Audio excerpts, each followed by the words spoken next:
I am a big fan of Yakuza. I have been since 2011, when I dove into the series head first just out of sheer curiosity.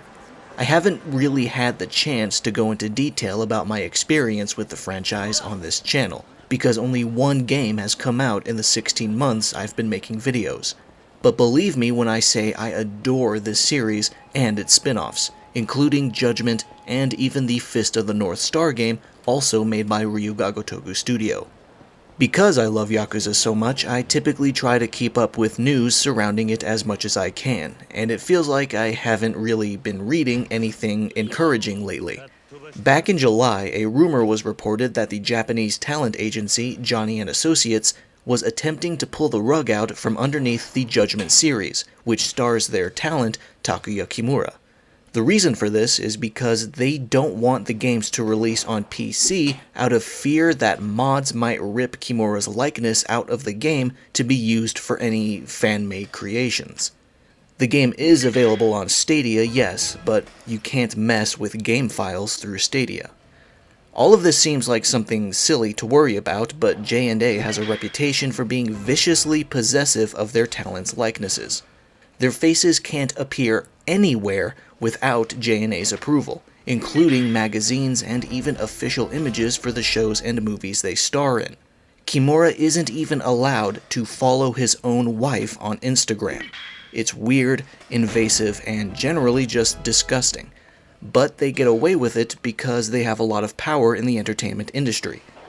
Again, this is simply a rumor regarding Judgment's future and nothing is confirmed at the moment, but I wouldn't be shocked if it were true, considering J&A's past behavior. I hope it isn't, because I like Judgment a lot, so fingers crossed. But the bad news doesn't stop there. Several days ago, Bloomberg reported that Sega's Toshihiro Nagoshi, creator of the Super Monkey Ball and Yakuza franchises, was finalizing a deal with NetEase Games from China, poaching him to be exact, by offering him a generous amount of money to leave Sega and come make games for them. This news comes somewhat fresh off the heels of that aforementioned Judgment and Johnny situation, so it feels like the franchise is taking L after L all of a sudden.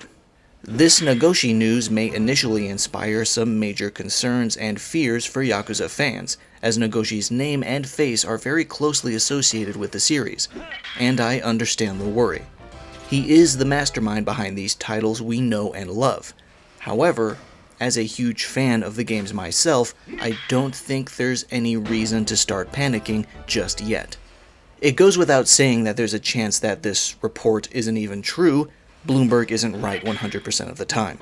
They've had their own share of misses, especially the man who broke the news, Takashi Mochizuki. But assuming that it is true, I'm not all that concerned. Not that I'm uncaring about the situation or apathetic to the idea of Nagoshi leaving Sega, because I'm not. But because there's more to the Yakuza series than just him.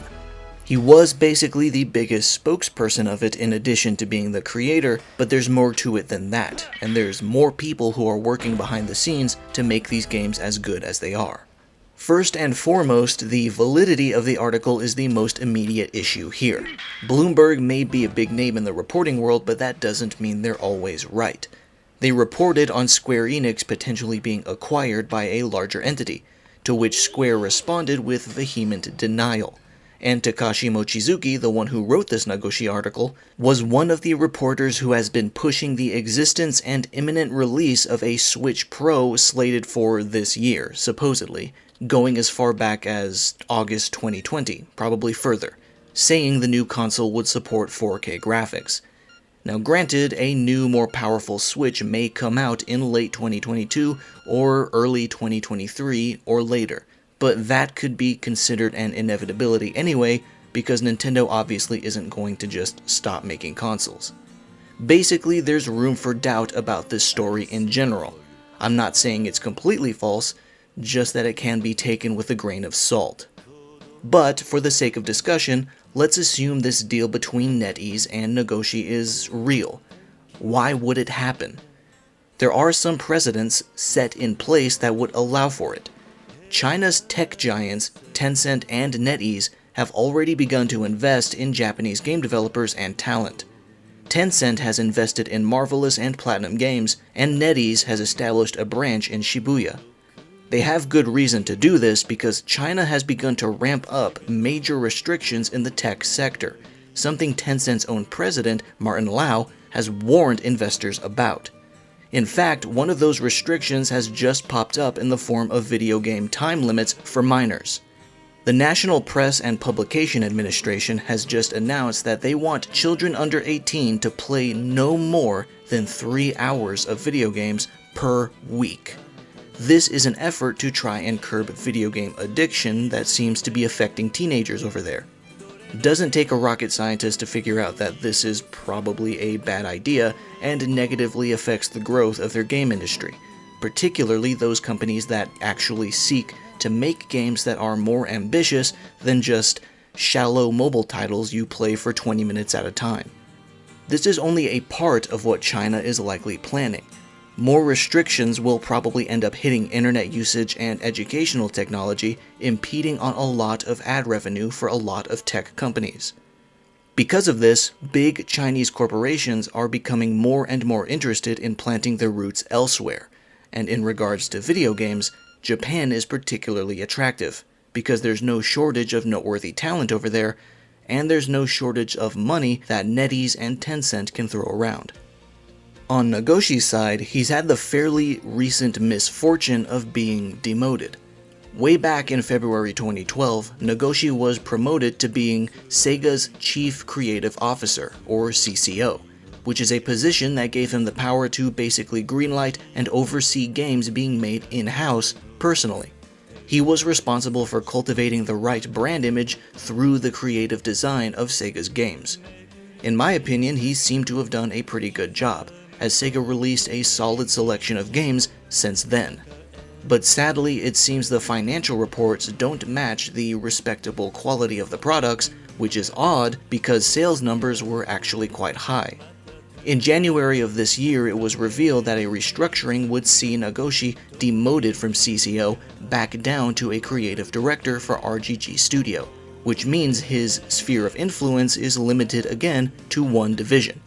After being in that CCO position for almost a decade, it would be understandable if he were frustrated by the move and would like to leave and set up a new studio on his own terms, which might be what NetEase is offering. Nagoshi is definitely in the latter half of his career at this point and has accomplished a lot. So maybe he's just in the mindset where he simply wants some money and to spend the rest of his days in game development just making whatever the hell he wants, which I think is fair. I would say he's earned that. So, NetEase is looking to escape China's increasing tech regulations while Nagoshi might be willing to depart from Sega after being demoted from CCO. If this does happen, what will this mean for Sega?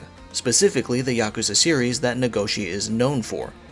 Honestly, I don't think it'll mean all that much. Again, I'm not dismissing his value to the overall existence of the franchise, but it's important to remind yourself that RGG Studio is more than one person. It's many, and there's several key people who keep the gears turning. Nagoshi himself may be credited as the creator of the IP, but there's also Daisuke Sato and Mitsuhiro Shimano, who produced many games in the series, Hiroyuki Sakamoto, who directed Yakuza 6 and produced 7, and Ryosuke Hori, who was a designer for 6 and the director of 7.